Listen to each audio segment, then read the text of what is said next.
सांभर पक्षी त्रासदी का दंश लोग अभी भी भूले भी नहीं और इसी झील में इस बार कौओं की अकाल मौत ने पक्षी प्रेमियों और पर्यावरणविदों की नींद उड़ा दी है। पिछले 3-4 दिन में कई कौओं की मृत मिलने के बाद खबर जब आई तो जिम्मेदार जाग ही नहीं रहे थे। लापरवाही का अंदाजा इसी बात से लगाया जा सकता है कि पशुपालन विभाग ने कौओं की मौत के बाद भी काचरोदा नर्सरी में चिकित्सकों की टीम तैनात नहीं की। जी हाँ, सही सुना आपने। हालांकि कल शाम वन विभाग के कुछ कर्मचारी वहां पर पहुंचे, लेकिन कुछ ही घंटे बाद वो भी वापस लौट गए। इस बीच कल के सर्च अभियान में शाम को 3 कौए और मिले, जिनमें से 2 मृत और 1 जिंदा था। वन विभाग के अधिकारियों के अगर माने तो सांभर में नावा रोड स्थित मोक्षधाम में ये कौए मिले हैं। कल विभाग की एक राज्य स्तरीय टीम झील का दौरा भी करेगी। ये माना जा रहा है कि कल हो सकता है वो यहां पर दौरा करके स्थितियों का जायजा ले। वन विभाग के कार्मिकों के पास में संसाधनों की कमी होने के चलते झील के अंदरूनी इलाके में सर्च ही नहीं हो पा रही, जबकि अभियान सुबह से शाम तक चला है। 6 कार्मिकों ने यह सर्च अभियान भी चलाया था। आपको ये भी बता दें कि इन दिनों कई जिलों में बर्ड फ्लू दस्तक दे चुका है। ऐसी स्थिति में यहां सुदूर देशों से आए लाखों प्रवासी पक्षियों पर भी खतरा मंडरा रहा है।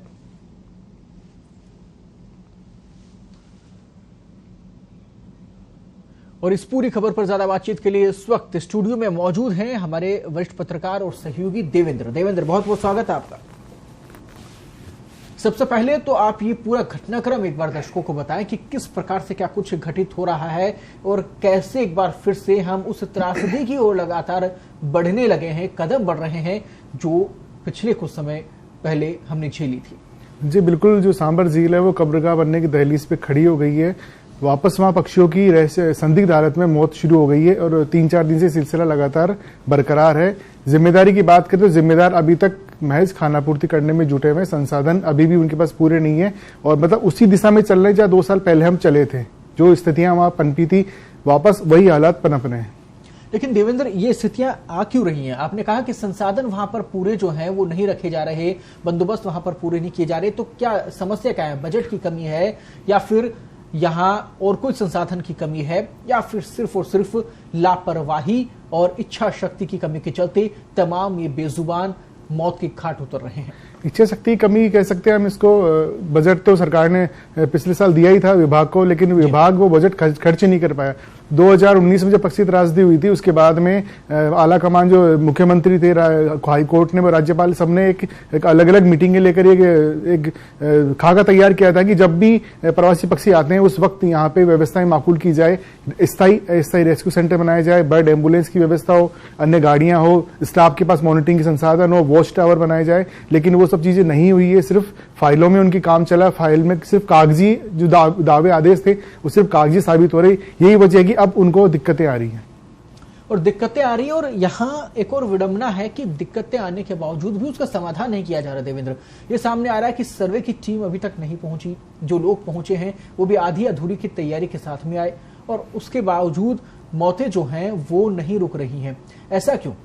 जी बिल्कुल, आप बिल्कुल सही कहा आपने कि जो खानापूर्ति अभी बरकरार है इनका दावा था कि हमने सारे इंतजाम माकूल कर लिए हैं, प्रवासी पक्षी आ गए इस वक्त में और हम पूरी हमारी मॉनिटरिंग टीमें हमने लगा दी है। पशुपालन विभाग ये दावे कर रहा है, वन विभाग भी ये दावे कर रहा है, लेकिन इन दावों की पोल जब खुली, जब 3 दिन पहले यहाँ पक्षी मृत पाए गए, जो रेस्क्यू टीम है उनको पता ही नहीं चला इस बात का कि वह पक्षी मर रहे हैं, कौवों की जो मौत हो रही है उनके बारे में उनको जानकारी नहीं थी। स्थानीय लोगों ने उन्हें इस बात की सूचना दी, इसके बाद वो गए वहां पे और पता चला कि वो जो कौवे की मौत है वो 2 दिन पहले ही हो गई थी। वहां पे वो जो डेथ था वो 2 दिन पहले का था, सारा जो सिस्टम था। इसके बाद भी वहां कोई इंतजाम नहीं किए गए। 2 दिन कल भी महज खानापूर्ति के नाम पे जो निगरानी थी वो की गई, सर्वे सर्च अभियान किया गया था वहां पे। आज अभी तक भी कोई कुछ नहीं पहुंचा है। बात करें सैंपल की तो अभी तक सैंपल भी नहीं लिया गया है, कारण कि वो जो कौवे जो डेड मिले हैं, जो मृत मिले हैं, वो खराब हो चुके हैं, उनके शव सड़ गल चुके हैं, इसलिए उनका सैंपलिंग नहीं हो सकती, उनकी जांच नहीं हो सकती। तो अभी स्थिति ये है कि अभी तक इसकी मौत का कारण पता नहीं लग पाएगा कि मौत क्यों हो रही है।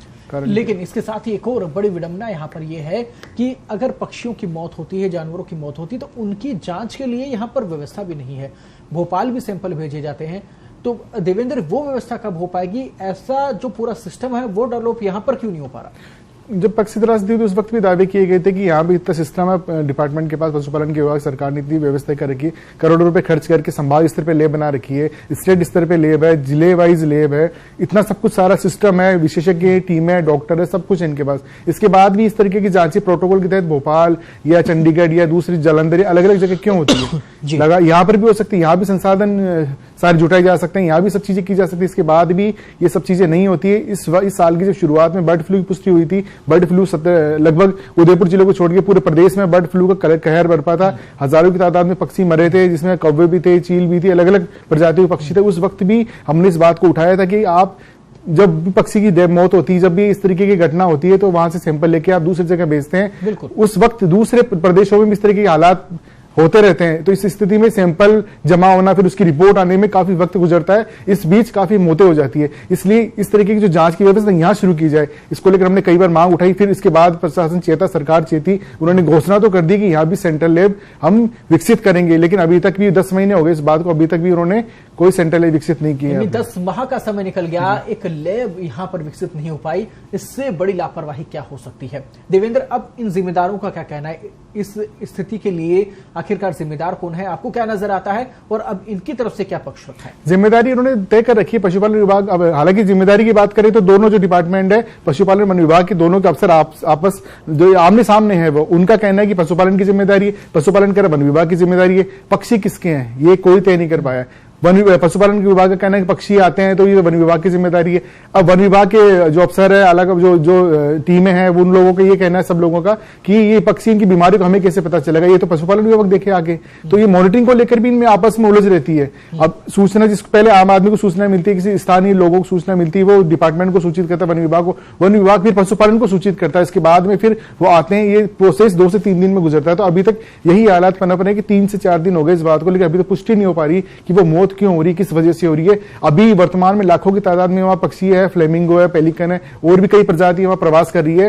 तो इस स्थिति में अगर बर्ड फ्लू का कहर बनता है, बर्ड फ्लू से उनकी मौत होती है, जिस प्रकार इस साल की शुरुआत में पुष्टि की गई थी, तो ये लाखों प्रवासी जो पक्षी आए हुए उन पर भी खतरा हो सकता है। लापरवाही की पराकाष्ठा आप देखिए कि 2 विभाग अपनी अपनी मनमर्जी के चलते, अपनी लड़ाई के चलते, तू मैं के चलते, इन बेजुबां की लापरवाही के चलते मौतों पर भी ध्यान नहीं दे रहे। इससे बड़ी यहां लापरवाही कोई हो नहीं सकती। और जब इतना बड़ा यहां पर हादसा हो चुका है, इससे इतनी बड़ी घटना हो चुकी है, उसके बावजूद भी अगर सबक नहीं लिया जाएगा तो फिर इसे लापरवाही नहीं कहकर इसे तो जुर्म की श्रेणी में कह दिया जाएगा। क्योंकि अगर इसी प्रकार से लापरवाही होती रही, बेजुबानों की जान जाती रही, तो कौन इसकी जिम्मेदारी लेगा, यह भी सोचने का विषय है। देवेंद्र, बहुत बहुत धन्यवाद आपका। आप ये मुद्दा यहां दर्शकों तक भी लेकर आए, उन जिम्मेदारों तक भी यह मुद्दा पहुंचेगा जो टीवी इस वक्त देख रहे हैं और समझेंगे कि आखिरकार इतनी बड़ी लापरवाही होने के बावजूद भी क्यों इस ओर ध्यान नहीं दिया जा रहा। बहुत बहुत धन्यवाद पूरी चर्चा में शामिल होने के लिए।